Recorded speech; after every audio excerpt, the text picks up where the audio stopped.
نحن لدينا قنبلة نووية من أكثر من سنتين، التجربة النووية ربما تعمل خلال أسابيع. لماذا نحن نمتلك هذه الأسلحة؟ لماذا؟ إن لم يكن دفاعا عن الحق العربي ودفاعا عن الحق الإسلامي ودفاعا. أخي الكريم، السعودية لا تريد الدخول في حرب. السعودية أصبحت تمتلك قنبلة نووية. الشعب السوري نعم نمتلك القنبلة النووية. نعم بكل بساطة نعم نمتلك القنبلة النووية. هذا خبر عاجل، على أول مرة أسمع.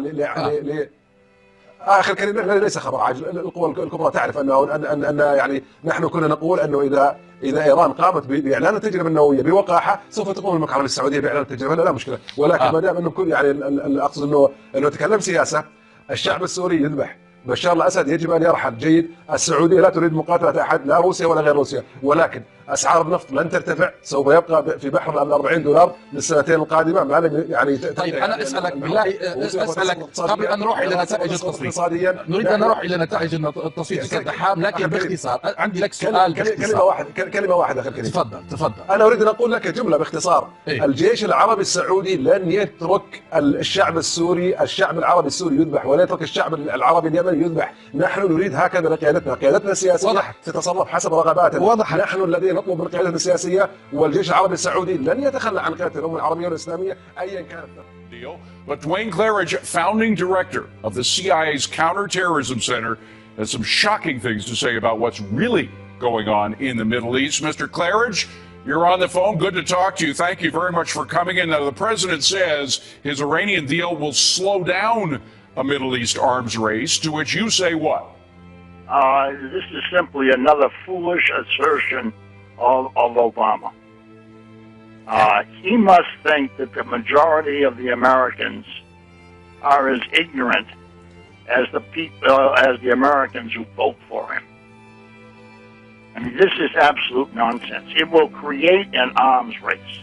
Well, specifically where? A lot of people, Mr. Claridge, have talked about Saudi Arabia. They certainly have more money than anybody in the Middle East.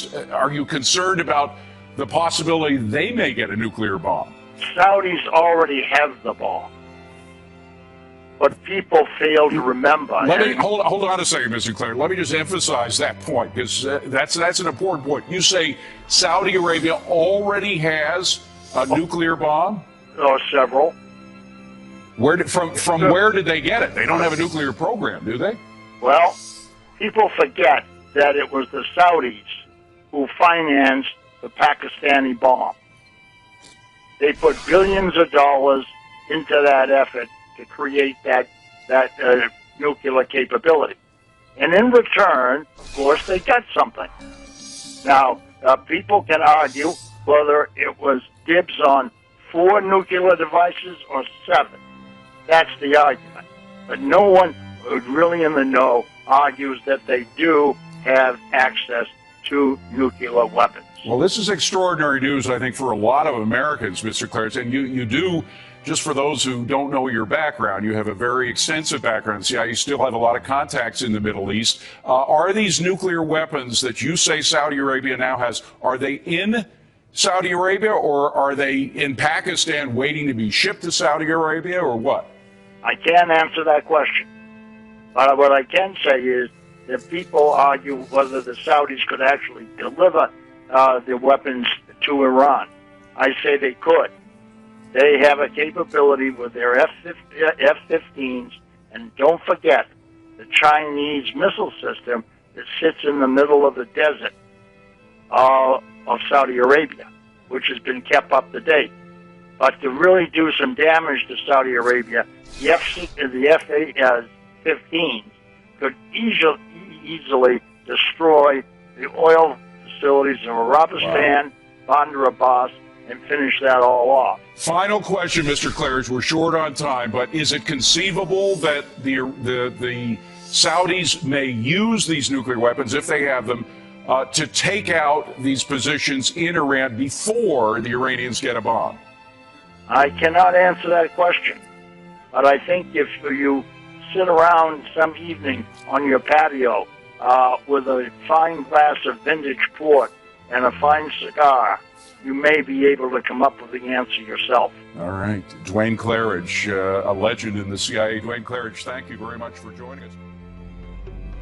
علمت BBC من مصادر عديدة أن السعودية استثمرت في المشروع النووي لباكستان، وأنها على قناعة بإمكانية حصولها مستقبلا على سلاح نووي منها.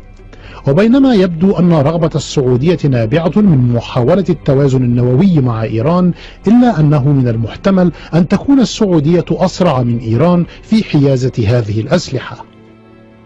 وأخبرني أحد كبار المسؤولين في حزب الناتو إنه اطلع على تقارير استخباراتية تفيد بوجود أسلحة نووية صنعت في باكستان لصالح السعودية، وأنها جاهزة لتسليمها إلى المملكة في أي وقت، وهو الأمر الذي أكده مسؤول استخباراتي سابق في باكستان.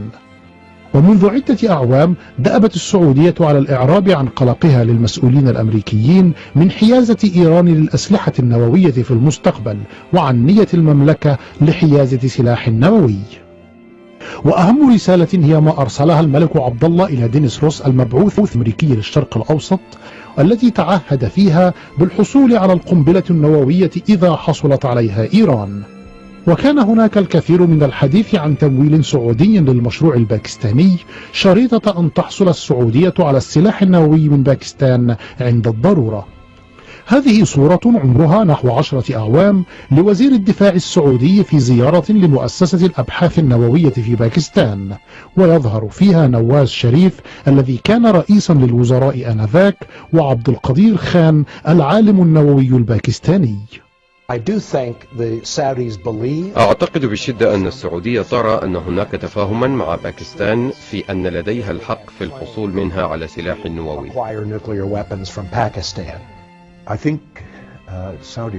أعتقد أن السعودية قد وصلت إلى حد من الإحباط الشديد من الولايات المتحدة، وأنها قد قررت أن وقت الغموض قد انقضى.